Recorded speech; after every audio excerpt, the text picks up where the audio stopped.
Fueron los señores en la Europa de la Edad de Hierro. Sus líderes fueron hombres y mujeres legendarios. El rey Arturo de los bretones, Búdica, la reina guerrera y Vercingetorix el galo. Tenían sacerdotes poderosos llamados druidas, que ofrendaban sacrificios humanos a los dioses.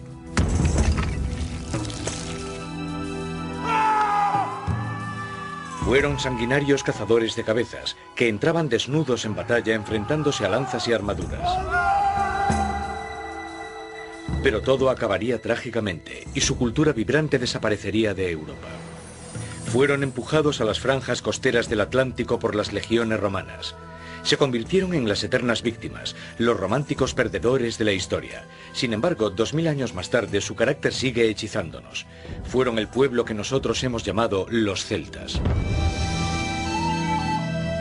Los celtas.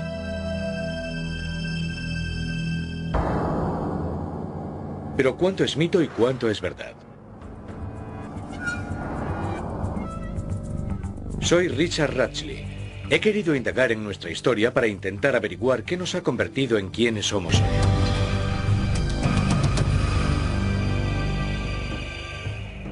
Tras 2000 años, el mítico mundo celta sigue cautivando la imaginación popular. Pero parece que muy poca gente comprende quiénes fueron en realidad los celtas y cuál ha sido su verdadero legado. Si hiciéramos esta pregunta, probablemente la mayoría de la gente diría que los celtas poblaron Irlanda, Escocia y Gales. Sus descendientes serían esas personas que podemos ver participando en los deportes tradicionales de las tierras altas escocesas. ¿Eres celta? Sí. Una respuesta sencilla. Sí. Me considero escocés. Hay celtas en todas las naciones donde existen clanes.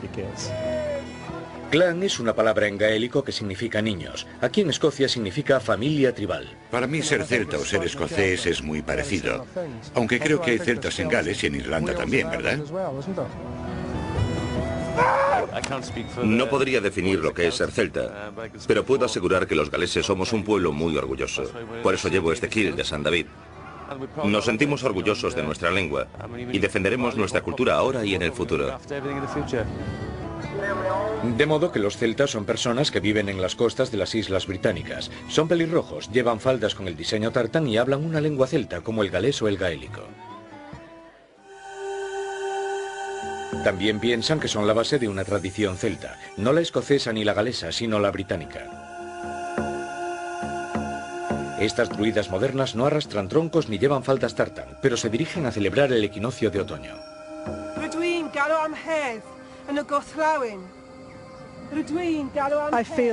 Opino que la cultura celta fue acogida por la gente de esta tierra durante la Edad de Hierro y que los druidas formaban parte de esa cultura.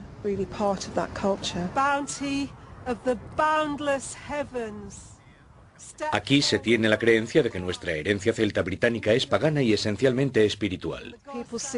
Rebosa poesía y arte.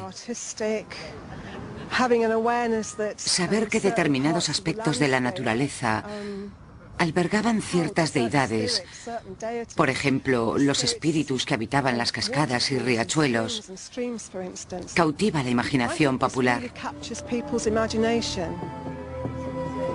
Estas druidas modernas creen que están conectando con un pasado místico celta y con los espíritus paganos de la tierra.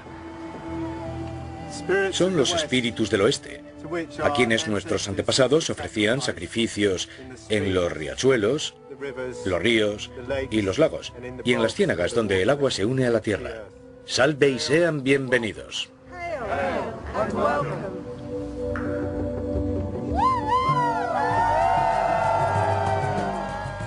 No tan deprisa. En vez de conformarnos con la idea de que los celtas no eran más que unos paganos, no pasemos por alto el factor X. En Irlanda, posiblemente el sitio que asociamos más con los celtas, hay todo un legado celta de otro tipo. No es pagano, sino cristiano. Este tesoro de incalculable valor encerrado bajo llave en el Trinity College de Dublín proclama su identidad celta. En la primera planta está el Long Room, la sala larga que alberga uno de los objetos más hermosos y valiosos de la temprana era cristiana. Se le conoce como el Libro de Kells, que es básicamente una transcripción de los 4 evangelios y que está ricamente decorado con motivos ornamentales en el estilo celta. Una obra de los monjes irlandeses del siglo IX, la belleza del Libro de Kells sigue siendo capaz de sobrecogernos. Sus espirales y nudos entrelazados definen la esencia del estilo que hoy reconocemos como arte celta. Es un estilo tan familiar que ha llegado a ser representativo de todo lo celta, adornando mantelerías y bisutería en todo el mundo.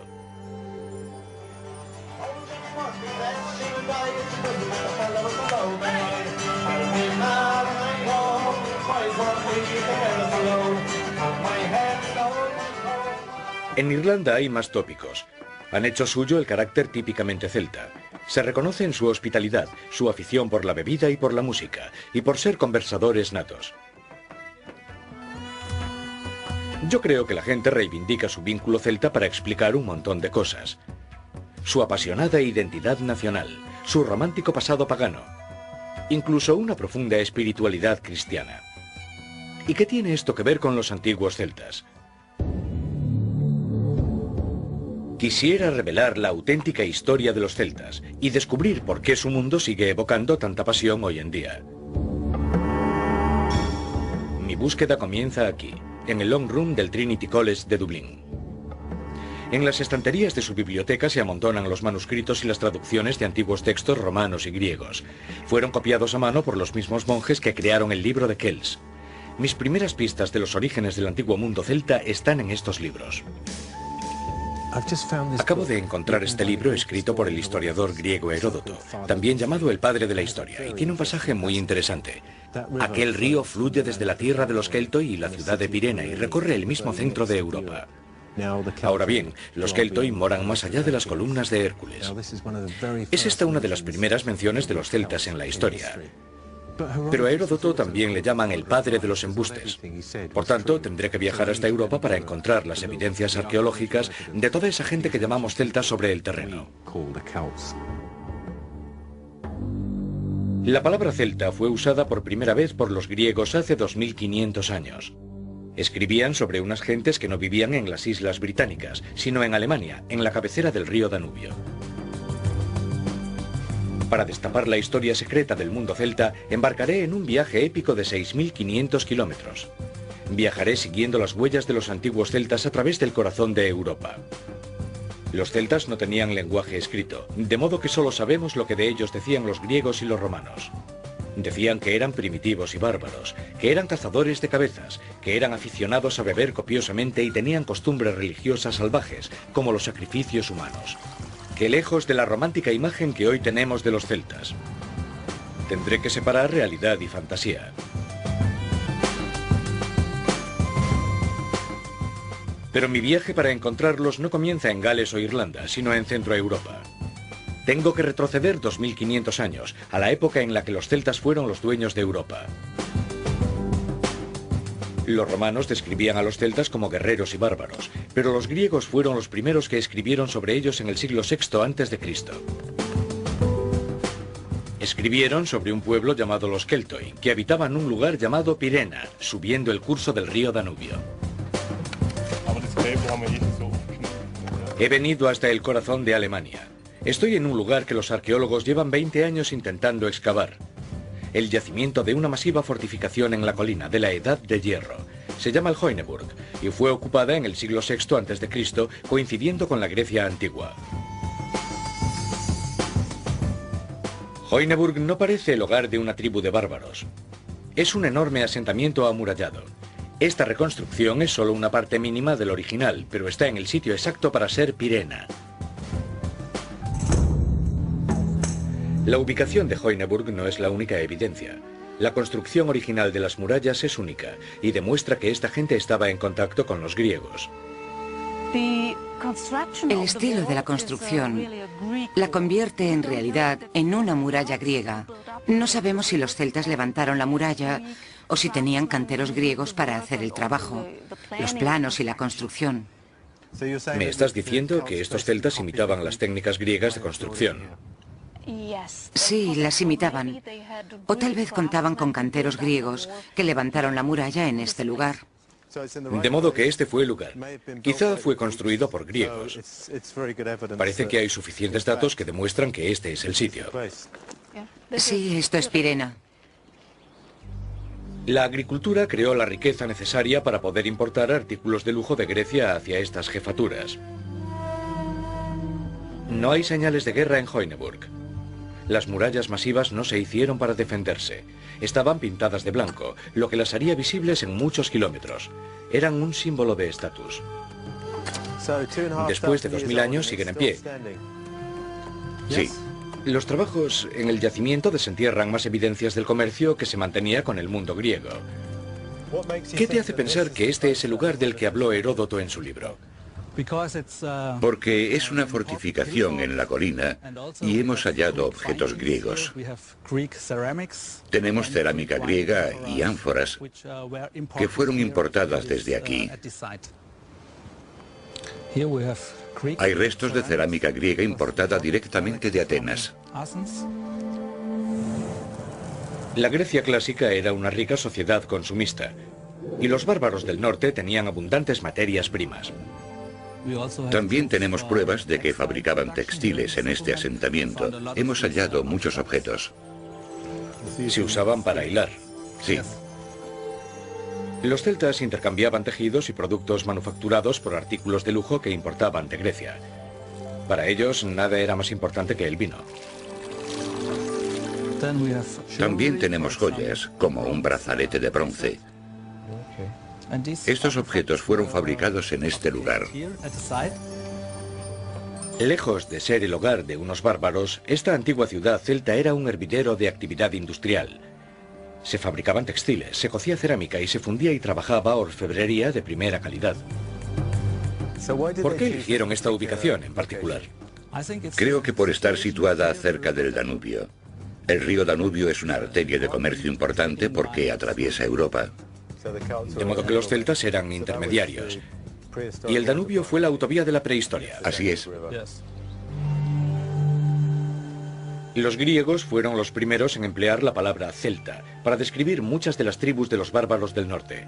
Es bastante improbable que la mayoría se refiriesen a sí mismos de esta manera. El nombre celta se usaba de la misma forma en que se usaba indio para referirse a todas las tribus nativas de Norteamérica. Pero ¿qué tipo de gente eran realmente? Para averiguarlo, he viajado al cementerio más espectacular de este temprano período celta. En 1978 se descubrió algo sorprendente bajo un campo a 160 kilómetros al norte de Hoineburg, a las afueras de una ciudad llamada Hogdov.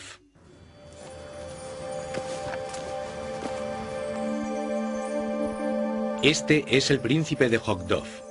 Estoy cara a cara con mi primer celta de la antigüedad, pero no parece la tumba de un guerrero.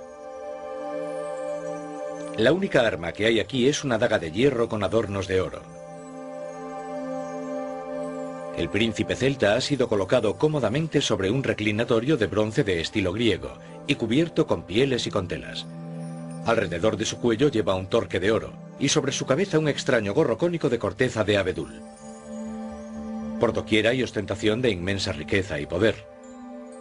Una carroza adornada de 4 ruedas fue cargada con alimentos y bebidas. En un rincón había una enorme vasija griega con capacidad para 300 litros de vino. Este príncipe se tomaba muy en serio su vida social.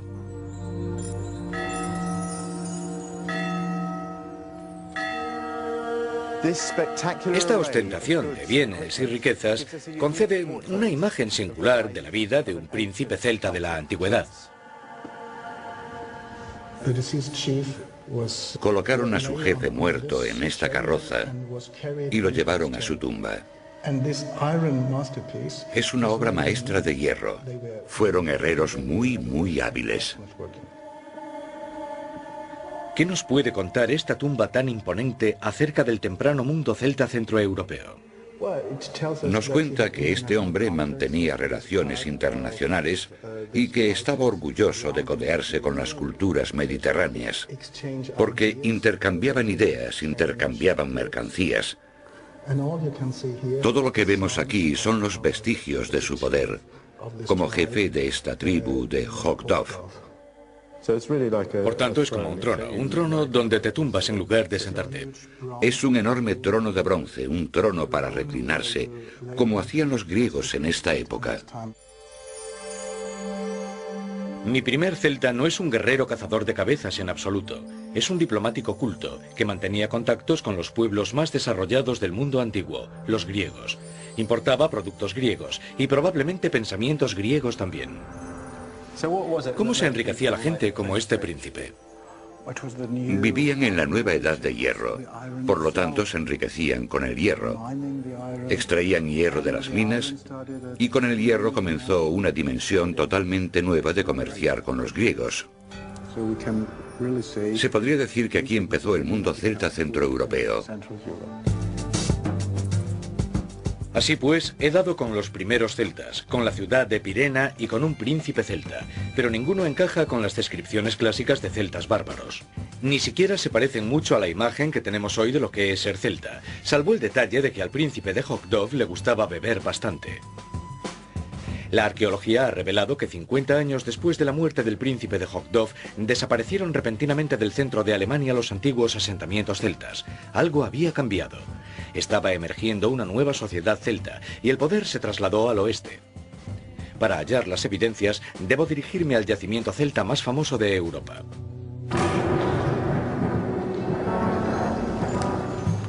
Estoy a orillas del lago Neuchâtel, en Suiza. Hoy es un complejo turístico, pero hace más de 2000 años era un lugar para ofrendas y sacrificios rituales. Aquí se acuñaría el nombre con el que se conocería al mundo celta. Un nombre sinónimo de belleza y violencia. Latén. En el siglo V, las orillas de Latén no servían como cementerio ni como asentamiento.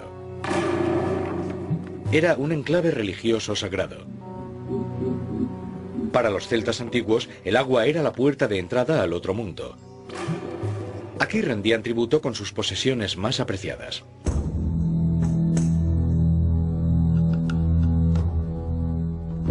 En 1857, un arqueólogo suizo tropezó con un formidable botín de ofrendas celtas preservadas en el lecho fangoso del lago. A buen recaudo en esta cámara constituye una visión de cerca del nuevo mundo celta en la cumbre de su poder. ¡Qué puerta tan grande! Debes de guardar algún tesoro aquí dentro. Claro, es el tesoro del pasado.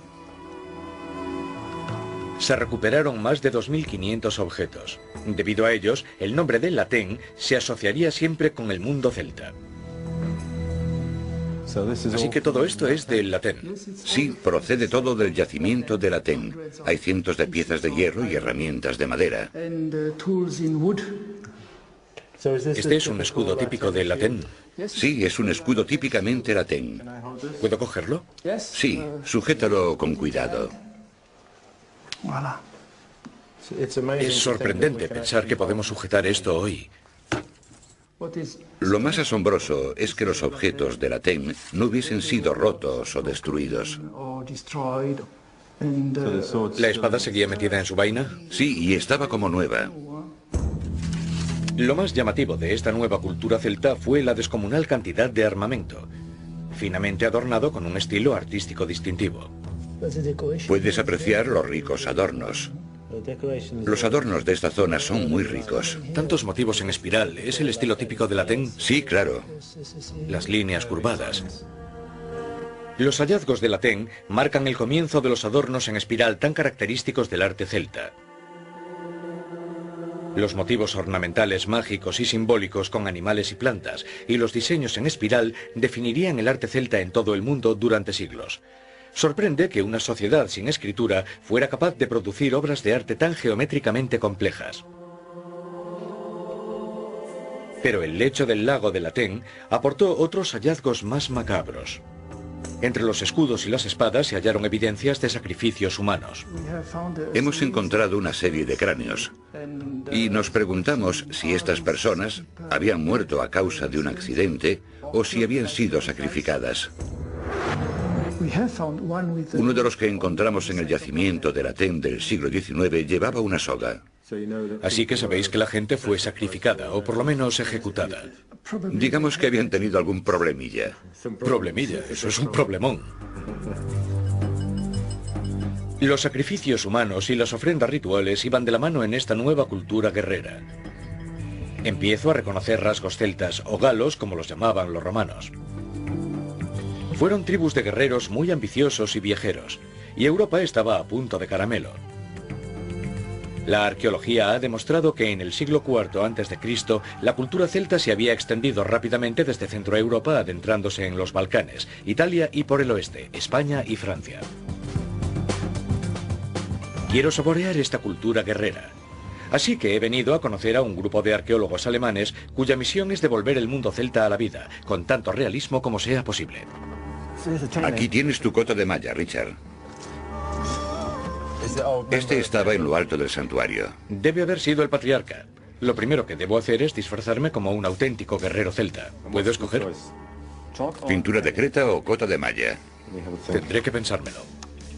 Previo al 300 a.C., los guerreros celtas preferían luchar desnudos. Como única defensa, sus cuerpos pintados, un escudo y su fe en sus dioses. Me quedo con la cota de malla. Venga, vamos allá. El objeto más importante del guerrero celta era el torque. Era la señal inequívoca de su nobleza como celta. Te queda muy bien. Esto es para hacer ostentación. Los romanos describían a los celtas como seres supersticiosos, y llevar el torque podría haber tenido un significado religioso. La guerra formaba parte de la cultura celta, pero también les aportaba ingresos. Los guerreros celtas se habían forjado tan buena reputación que eran muy apreciados como mercenarios. El arma principal de los celtas era la lanza, un arma realmente letal. Mira qué afilada está. Las armas defensivas más importantes eran sus grandes escudos. ¿Eran capaces de resistir a una lanza? Una lanza no puede atravesarlo.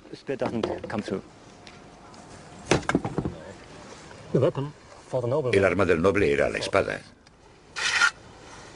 Mira.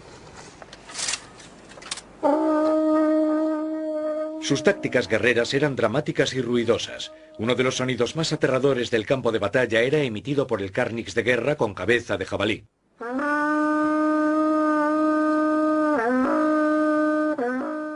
Sonaban decenas de estas trompetas de guerra para infundir temor en el enemigo.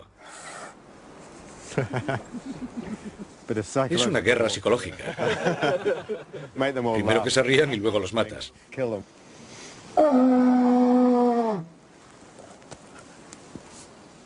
No me sale mejor. Los romanos describían las tácticas de guerra celtas como sencillas pero eficaces. Primero se burlaban del enemigo. Imagina a 10.000 celtas gritando así. Impresiona bastante, creo yo. Entonces cargaban los guerreros más valerosos.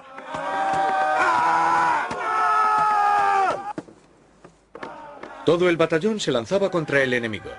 Su intención era que el enemigo se asustase y echase a correr. Si no surtía efecto a la primera, volvían sobre sus pasos y empezaban desde el principio.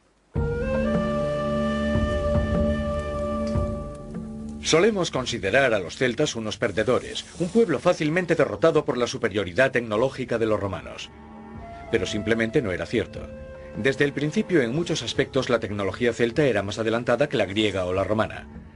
La cota de malla que llevo puesta fue inventada por los celtas en el siglo IV a.C., y el uso de clavos de hierro revolucionó las técnicas de la construcción naval celta.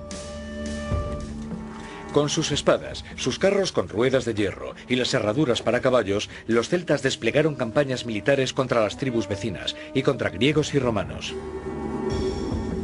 En el 390 a.C., las tribus celtas llegaron a saquear una ciudad en expansión llamada Roma. Golpea más fuerte. Los romanos plagiaron muchas ideas celtas, pero había una costumbre que les horrorizaba: la caza de cabezas. Me llevaré esto a Inglaterra. Los romanos decían que los celtas guardaban las cabezas humanas como trofeos y como ofrendas a los dioses. Se halló un sepulcro celta como este en el sur de Francia. De modo que es un sepulcro. Pero para la gente de hoy en día es un escándalo que los cráneos formen parte de la religión. ¿Qué significa? Tal vez la caza de cabezas fuese una costumbre religiosa entre los celtas. Durante las guerras decapitaban a sus enemigos y llevaban sus cabezas de vuelta con ellos. Construían casas especiales y las metían dentro. Como si fueran trofeos, ornamentos. Como trofeos, sí. Ahora toca este torque y sentirás el espíritu de las costumbres celtas. Gracias. Los primeros celtas eran mucho más que simples bárbaros. Tenían adelantos tecnológicos, eran ricos y poderosos. Su cultura compleja se extendía desde España a Turquía.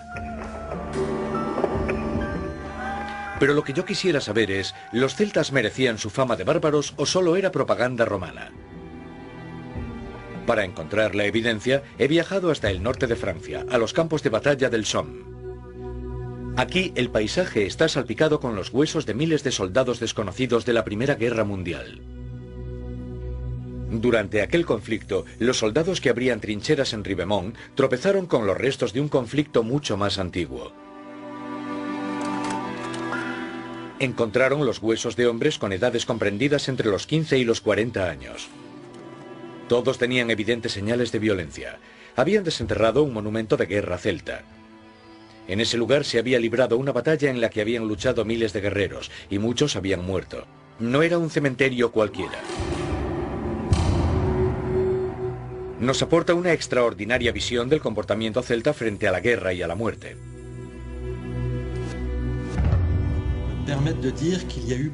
Podemos afirmar que murieron cientos de guerreros. Murieron unos 500. Fue una batalla colosal. La batalla, que se libró alrededor del 200 a.C., enfrentó a dos tribus celtas. Los guerreros derrotados eran de una tribu bretona llamada los armoricanos. Los guerreros victoriosos fueron los ambiens, es decir, una tribu belga. En el siglo III a.C., las tribus celtas europeas mantenían luchas internas por el territorio. A pesar de su cultura celta en común, era bastante más probable que estuviesen luchando entre sí que cooperando. Hay cientos de guerreros muertos aquí, tanto vencedores como vencidos. Pero falta algo, no hay cabezas. No hay ni un solo cráneo entre los miles de huesos. ¿Será la evidencia de que lo que decían los romanos acerca de las decapitaciones era cierto? En Ribemont tenemos algunas vértebras con las marcas producidas por cortes de cuchillo. Demuestra que hubo decapitaciones. En Ribemont no quedan cráneos porque todos fueron llevados de vuelta a los poblados de los vencedores como trofeos o recuerdos. Lo que desconcertaba a los arqueólogos no eran solo las decapitaciones, sino la manera tan curiosa en que los huesos estaban esparcidos por el suelo. Se había practicado un ritual después de decapitar los cadáveres. Fueron transportados desde el campo de batalla y exhibidos sin enterrar durante varios años como un trofeo de guerra celta. Los cadáveres decapitados de los vencidos fueron colgados de postes junto a sus armas. Cuando se habían descompuesto y los restos caían al suelo, sus huesos eran triturados y quemados. Los cadáveres de los vencedores recibían otro trato. Sus huesos eran amontonados en orden, construyendo un altar. Pensamos que estas construcciones representan en cierta manera un sepulcro que construían cruzando huesos humanos. Luego las cenizas de los cadáveres de los guerreros derrotados se colocaban en el centro del altar para honrar a sus dioses. No es extraño que estas prácticas salvajes horrorizaran a los romanos, pero para los celtas todo tenía sentido. No creo que los celtas fueran ni salvajes ni bárbaros, sino todo lo contrario. Los celtas eran muy religiosos. Los restos de sus enemigos eran tratados con el mismo respeto religioso con el que eran tratados los cadáveres de sus propios guerreros. Los descubrimientos de Ribemont confirman que los celtas concedían un valor espiritual a la cabeza humana. Lo que para los romanos eran brutales salvajadas, en realidad formaba parte de una religión compleja. La arqueología nos muestra que en el 200 a.C. la Galia se había estabilizado. Sus tribus celtas habían echado allí sus raíces y empezaban a construir ciudades permanentes. He viajado a Corán, 500 kilómetros más al sur. Esta fue la tierra de otra poderosa tribu celta, los avernios. Las excavaciones aquí muestran evidencias de una cultura muy compleja. Era una sociedad aún obsesionada con realizar sacrificios humanos, aunque empezaban los enredos del poder y de la política. Aunque parezca que nos hemos ido de fiesta, la verdad es que he venido a Corán para poner en escena el sacrificio de la decapitación. ¿Es el mejor vino que hemos podido encontrar? No será una víctima humana, será una ánfora llena de vino. Estamos realizando un experimento arqueológico. Retrocederemos más de 2000 años y yo ofreceré mi primer sacrificio del vino. Corán fue un lugar de reunión para las tribus celtas de la Galia. Aquí los diplomáticos intercambiaban regalos y favores. Hay evidencias de esta espléndida hospitalidad esparcidas por doquier. Tenemos muchas ánforas. Cada ánfora es de 20 litros. Hay miles de ellas en esta zona. ¿Cómo conseguían todo este vino? ¿Qué entregaban a cambio del vino? Los textos antiguos dicen una ánfora a un esclavo. Qué vino tan caro, ¿no? Carísimo, valía una vida humana. Los celtas, al contrario que romanos y griegos, bebían el vino sin diluir. Los mercaderes griegos y romanos estaban horrorizados por esta práctica. Solo un verdadero bárbaro no mezclaba el vino con el agua. El vino era muy apreciado porque simbolizaba un sacrificio humano. Pero ¿cómo se sacrifica el vino exactamente? Fíjate, la golpeaban aquí con una espada. Con una espada. Las ánforas eran sacrificadas. No se limitaban a descorchar una botella. No, así sustituían los sacrificios humanos. Cuando se decapita el ánfora, el vino mana como sangre de animal o sangre humana. Durante las celebraciones especiales, el suelo del santuario de Corán estaba salpicado con las ánforas decapitadas y esparcidas entre charcos de vino. La hospitalidad de los celtas, grandes bebedores, ponía a prueba el aguante de sus invitados. Pero Corán no solo servía para hacer fiestas, tenía una función más seria. Aquí se mantenían relaciones diplomáticas y se hacía política. Aquí incluso acuñaban sus propias monedas. No se había sacrificado una ánfora en este lugar en más de 2000 años hasta ahora. Justo aquí.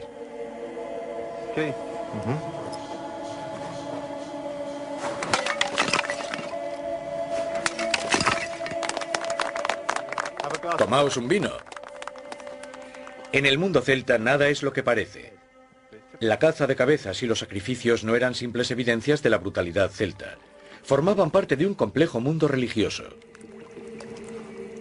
En la tribu de los avernios, un sacrificio con derramamiento de sangre se convirtió en algo muy real cuando decidieron oponer resistencia a la invasión romana. Eso fue en el 58 a.C. Desde las filas de la tribu avernia surgió el líder más trágico del mundo celta, Vercingetorix el Galo. A principios del siglo I a.C., la Galia estaba cada vez más romanizada. Tras siglos de relaciones comerciales, su modo de vida no se diferenciaba mucho del romano.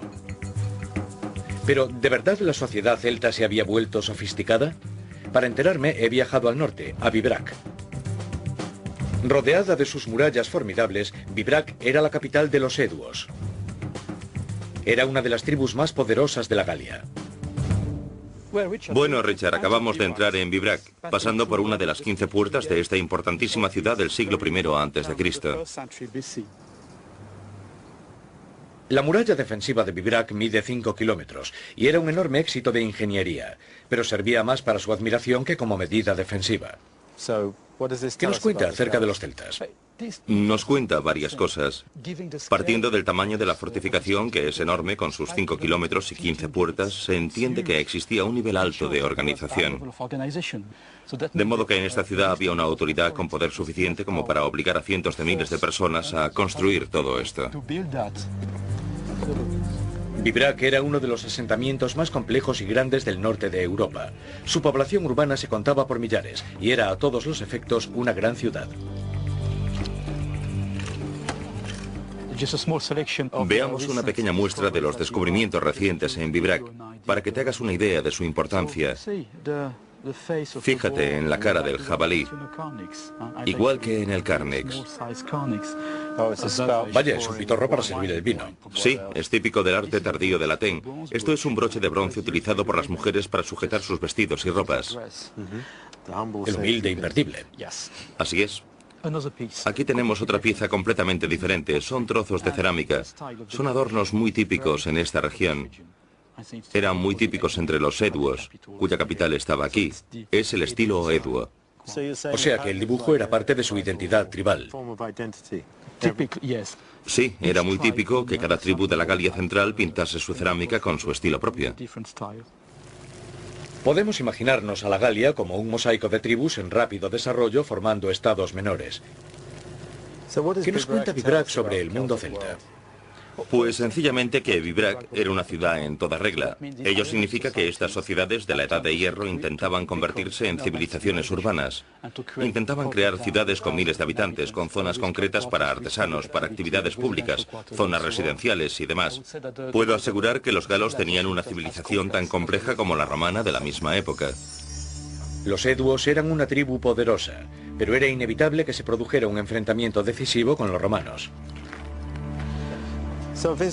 Dime, ¿a cuánta altura estamos? A 820 metros por encima del nivel del mar. Imagínatelo, Roma no era más que un espejismo en la niebla. La invasión romana pondría a prueba la identidad celta de los galos. En Vibrac, Vercingetorix fue proclamado jefe de una confederación libre de tribus, en un intento de unirse frente a las legiones de Julio César. Los galos no se enfrentarían al ejército romano en una batalla abierta. Al contrario, adoptaron la táctica del ataque y la huida. Tras 6 años de escaramuzas, Vercingetorix cometió el error de reagrupar a sus fuerzas en el fuerte en la colina de Alesia. Aquí es donde César se enfrentaría a las tribus celtas en el 52 a.C. Hoy, de Alesia solo quedan las ruinas de la ciudad que posteriormente fue romana. Sin embargo, los vencedores dejaron una pista de cómo trataron a los vencidos. Esta es una figura de bronce hecha por los romanos hallada aquí en Alesia en 1907. Es un celta moribundo hecho de bronce. Este tipo de imágenes son una muestra no del poderío romano sobre los celtas, sino del poderío celta sobre la imaginación romana. Es la imagen de un salvaje noble, a la vez despreciado y también admirado. Alesia es la cuna de los cambios decisivos en Europa. En este lugar, exactamente en el otoño del año 52 a.C., los ejércitos romanos de Julio César derrotaron a los galos. César decidió asediar Alesia en vez de enfrentarse a los galos en una batalla abierta, lo cual se podría considerar un cumplido. Comenzó por abrir zanjas a lo largo de 25 kilómetros.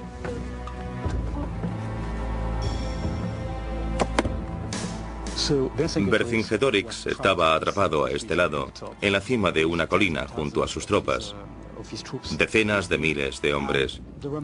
Las tropas romanas construyeron un círculo fortificado alrededor de la colina, en las laderas que tenemos justo detrás. Vercingetorix solicitó refuerzos, pero César estableció otra línea defensiva para evitar un contraataque de los celtas.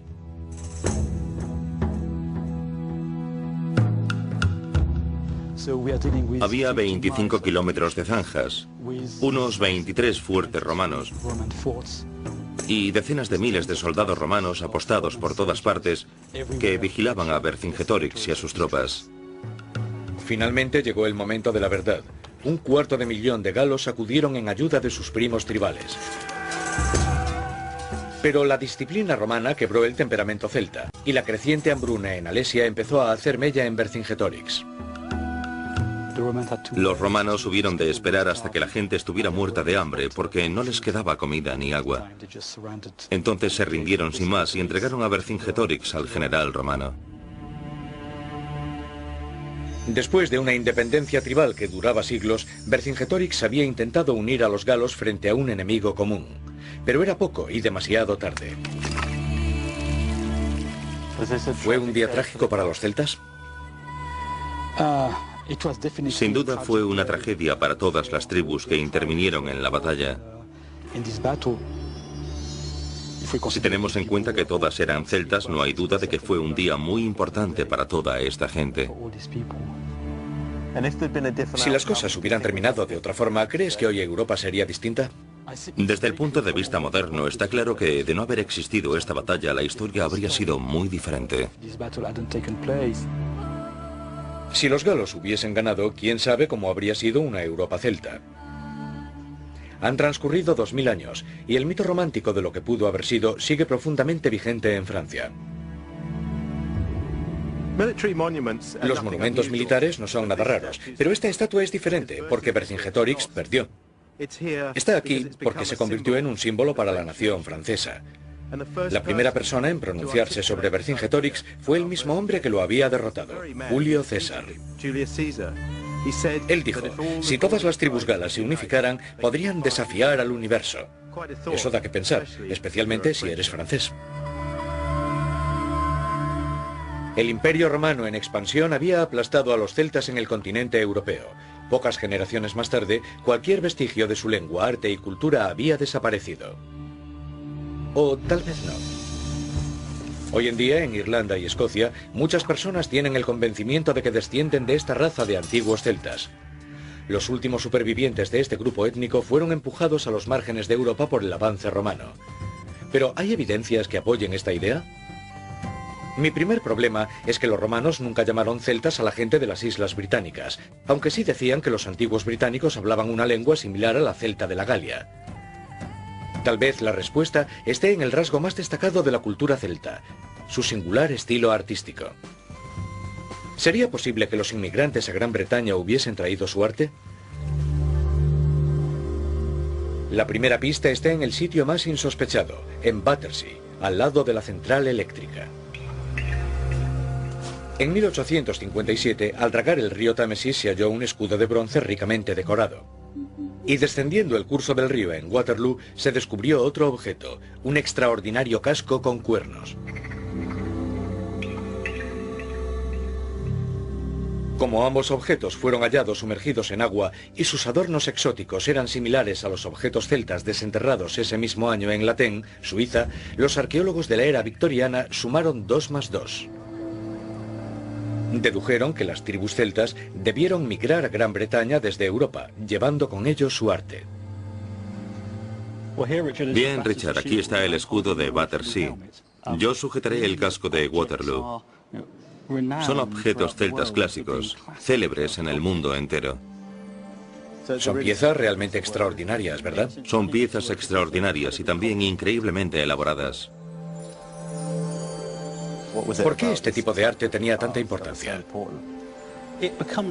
Se convirtió en un lenguaje internacional asociado con el prestigio de la élite de toda Europa.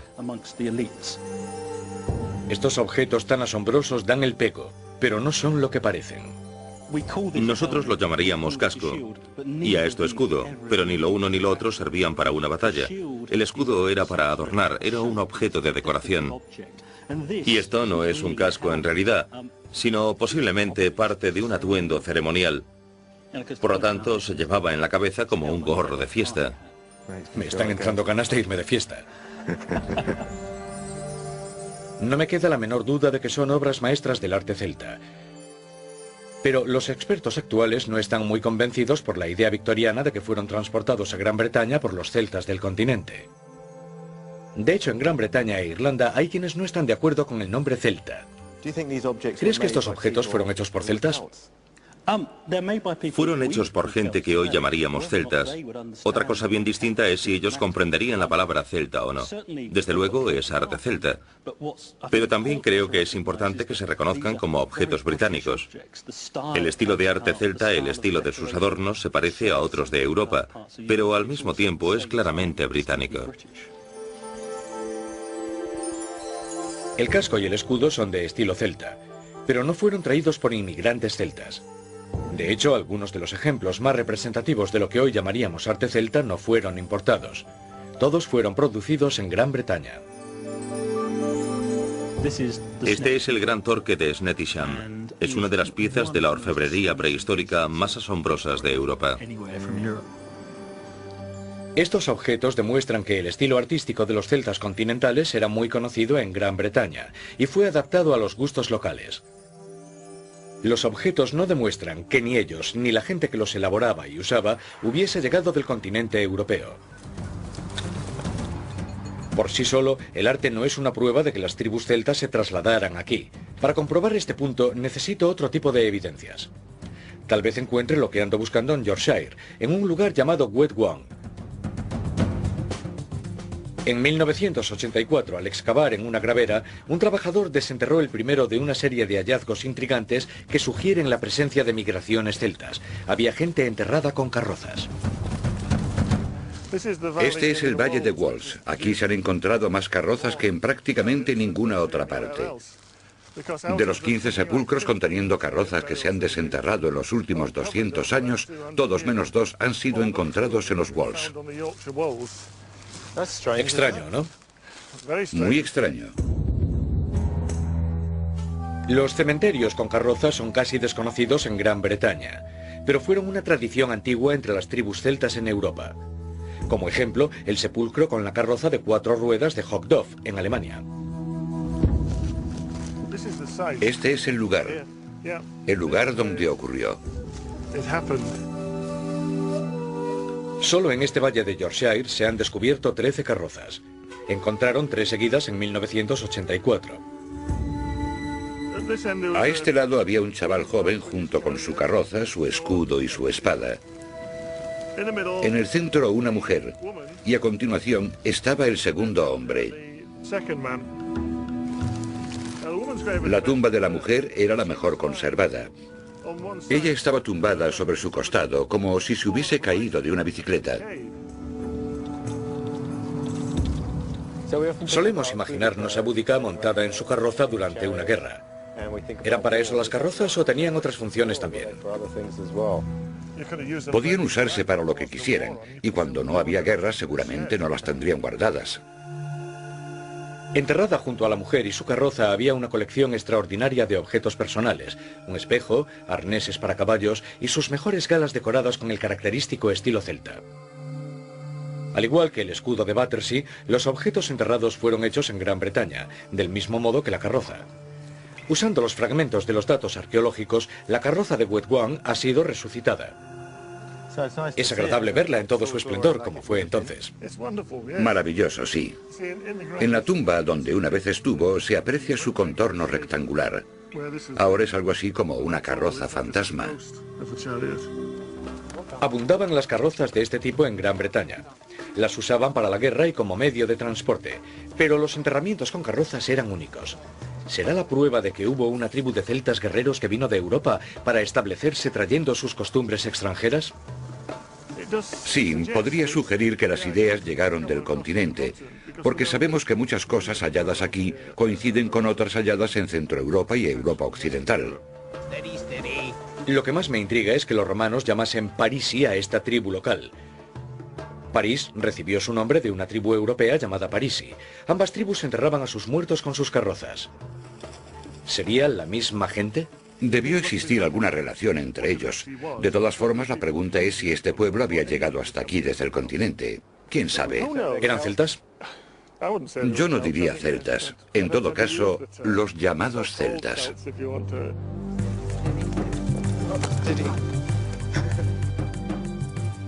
Tanto las carrozas de Wetwang como el escudo de Battersea demuestran que los británicos se relacionaban con los celtas del continente.